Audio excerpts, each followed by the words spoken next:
a localização do túmulo de David, um enigma que fascinou gerações de peregrinos e historiadores. Uma história de locais mutáveis, memórias perdidas e o poder persistente da tradição. Hoje, o local tradicionalmente venerado como o túmulo do rei David é uma sinagoga, que antes era uma mesquita, e antes disso, uma igreja. Ele está localizado no atual Monte Sião, logo fora das muralhas da cidade velha de Jerusalém. Por séculos, judeus, cristãos e muçulmanos têm vindo aqui para rezar, para se conectar com a figura de David. Mas há um problema. A evidência bíblica, histórica e arqueológica aponta para outro lugar, a antiga cidade de David. Na antiguidade, a localização dos túmulos reais não era um segredo. Eram marcos venerados, gravados na memória do povo. Originalmente, Sião se referia à cidade de David, a cordilheira oriental fortificada de Jerusalém. E os textos bíblicos são claros. David foi sepultado lá. Mesmo após a destruição do primeiro templo pelos babilônios, os túmulos permaneceram. Neemias os menciona ao reconstruir as muralhas. O rabino Akiva os localiza perto do Vale do Cedron, no século II d.C. Mas então, algo mudou. Em direção ao final do período do Segundo Templo, o conceito de Monte Sião começou a se deslocar. Ele se moveu para o oeste, para a pura colina, onde Herodes, o Grande, e a elite de Jerusalém construíram seus luxuosos palácios.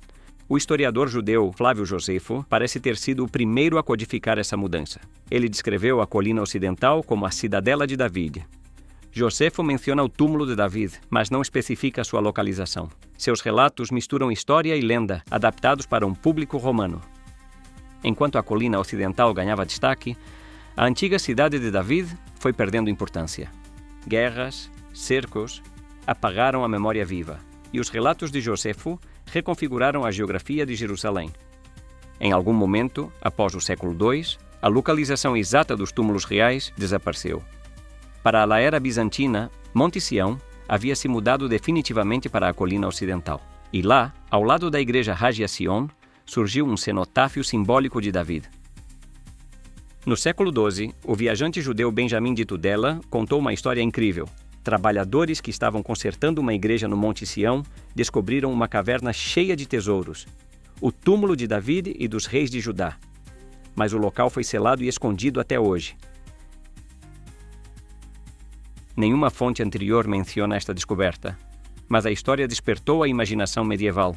Os cruzados se apropriaram da narrativa. Eles construíram um grande cenotáfio, o vestiram de veludo e mito, e a lenda se tornou fato. Hoje, aquele cenotáfio no Monte Sião continua sendo um local de oração e de paradoxo, um testemunho do nosso desejo de nos conectar com o passado, mesmo quando ele nos escapa. Algo parecido aconteceu com a cidadela perto do portão de Jafa, a agora chamada Cidadela de David ou Torre de David, construída por Herodes, o Grande, no século I a.C., foi projetada para ser a defesa noroeste da cidade, com suas 3 torres, Ípicos, Fazael e Mariamne, sobre fortificações anteriores. Mas o tempo fez com que o legado de Herodes fosse esquecido. Na era bizantina, narrativas bíblicas foram sobrepostas às ruínas. O peregrino de Piacenza fez referência à Torre de David, perto do portão de Jafa. Esta associação se aprofundou sob o domínio islâmico, quando os governantes muçulmanos a chamaram de Mihrab Daoud, nicho de oração de David. Na época dos cruzados, eles a chamaram de Torre de David, identificando a torre herodiana Fasael como a fortaleza de David e transformando-a em palácio dos reis cruzados. Com o passar dos séculos, a memória da Torre Fasael desapareceu e seu título foi transferido para um minarete otomano do século XVII. Hoje, este minarete eclipsa na imaginação o seu antecessor, mostrando como as narrativas se adaptam às arquiteturas. A identidade estratificada da cidadela reflete a história de Jerusalém, onde a tradição muitas vezes prevalece sobre a precisão histórica.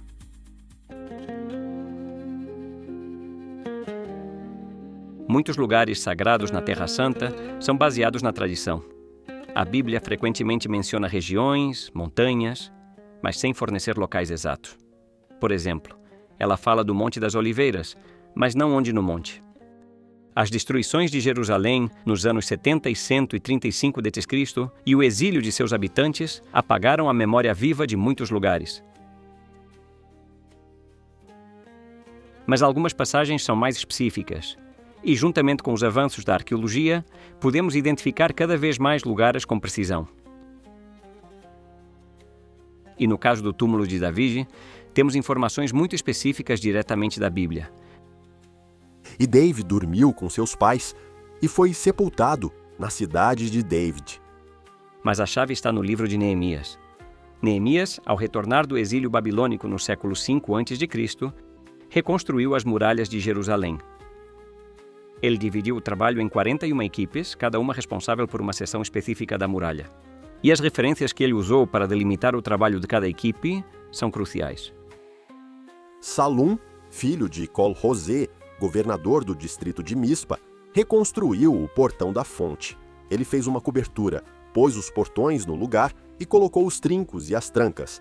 Na represa de Selá, ao lado do Jardim do Rei, Salum construiu a muralha, até as escadas que descem da cidade de Davi.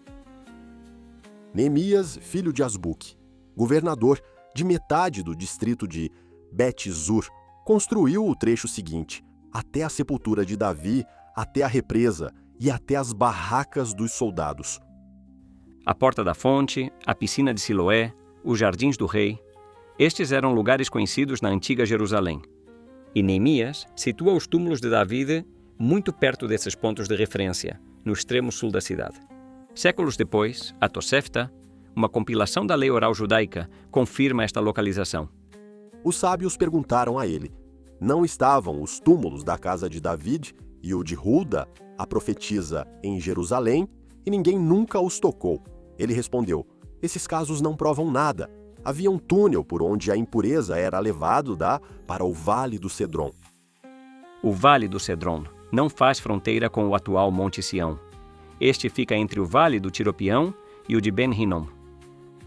A Tosefta, o Rabino Akiva, confirmam que pelo menos até o século II d.C., a localização dos túmulos reais ao lado do Cedron era de conhecimento comum. Alguns acreditam que foi a destruição dos túmulos de Salomão e Davi que desencadeou a revolta de Bar Kokhba. Isso teria ocorrido no início das obras da nova cidade de Aelia Capitolina sobre as ruínas de Jerusalém, por ordem do imperador Adriano, no ano 132 d.C. Essa revolta, que concedeu aos judeus 2 anos de independência de Roma, teve um custo devastador: a morte de mais de 580 mil homens judeus e a subsequente proibição de entrada deles na cidade. Dion Cássio, escrevendo no século II, relata o seguinte: assim, quase toda a Judéia foi devastada, um resultado para o qual o povo já havia sido avisado antes da guerra, pois o túmulo de Salomão, que os judeus consideram um objeto de veneração, desfez-se por si mesmo e desabou.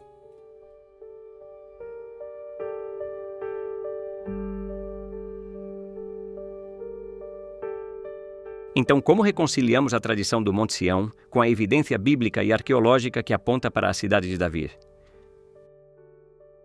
Uma chave pode estar na prática do enterro secundário. No antigo Israel, era comum deixar o corpo se decompor e então coletar os ossos. Esses ossos eram colocados em um ossuário ou enterrados novamente em um local próximo. Lembremos-nos da inscrição do rei Uzias. É possível que, em algum momento, alguém tenha decidido agir de acordo com as palavras do profeta Ezequiel. Os ossos dos reis de Judá foram transferidos para fora da cidade, cumprindo assim a profecia? Temos outro exemplo histórico, a cidade de Tiberíades, fundada como uma cidade pagã, sobre um antigo cemitério judeu. O Talmud relata como Shimon bar Yojai, um discípulo do Rabino Akiva, purificou Tiberíades. Os restos mortais foram exumados e mesmo enterrados em outro lugar. Esta purificação permitiu que o Sinédrio se mudasse para Tiberíades, tornando-a um centro de aprendizado judaico. No final da década de 1960, o arqueólogo Benjamin Mazar fez uma descoberta intrigante na encosta ocidental de Jerusalém. Ao longo do Vale do Tiropião, ele encontrou poços quadrados escavados na rocha, que levavam a amplas câmaras subterrâneas. Mazar e sua colega sugeriram que estes eram túmulos de estilo fenício, usados pela elite de Jerusalém. Eles propuseram que esses túmulos foram esvaziados e abandonados quando o rei Ezequias expandiu a cidade no século 8 a.C. Mas, novamente, o texto do Rabino Akiva na Tosefta indica que os túmulos não foram realocados, pelo menos até o século 3 d.C.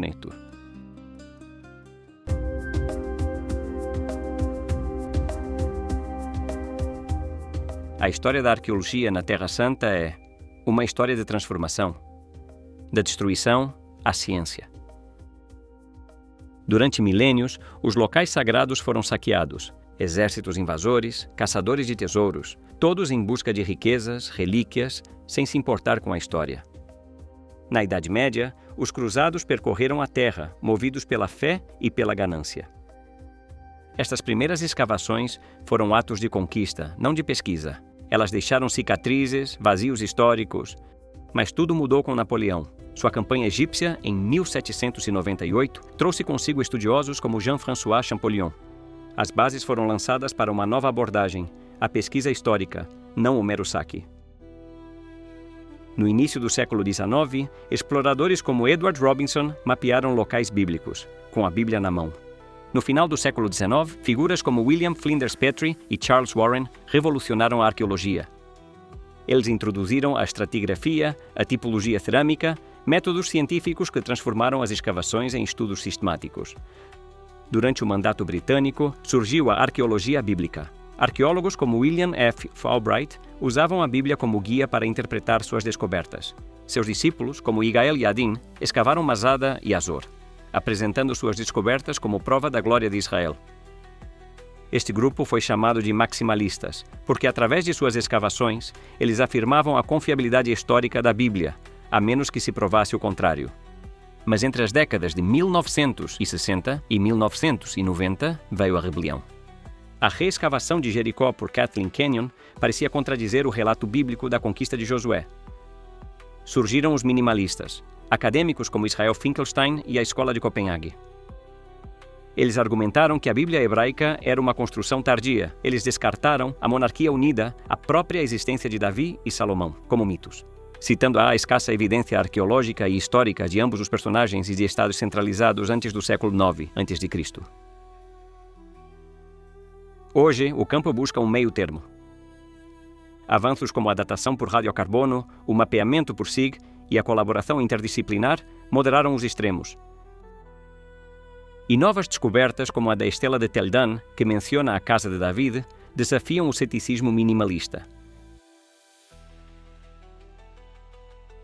Mesmo em tempos relativamente modernos, houve identificações errôneas. Em 1863, Louis Félicien de Saulcy identificou o complexo funerário da rainha Helena de Adiabene como o local da Casa de David. Desde então, eles são conhecidos como os túmulos dos reis. Possua um pedaço da história bíblica. Leve com você a bênção sacerdotal, o texto bíblico mais antigo já descoberto. Direto da cidade de Davi, cada compra de seus produtos exclusivos apoia diretamente as escavações e descobertas arqueológicas bíblicas no berço de Jerusalém. Visite store.cityofdavid.org.il e use meu código CODG1001 para obter seu desconto e ajudar a desenterrar a história bíblica.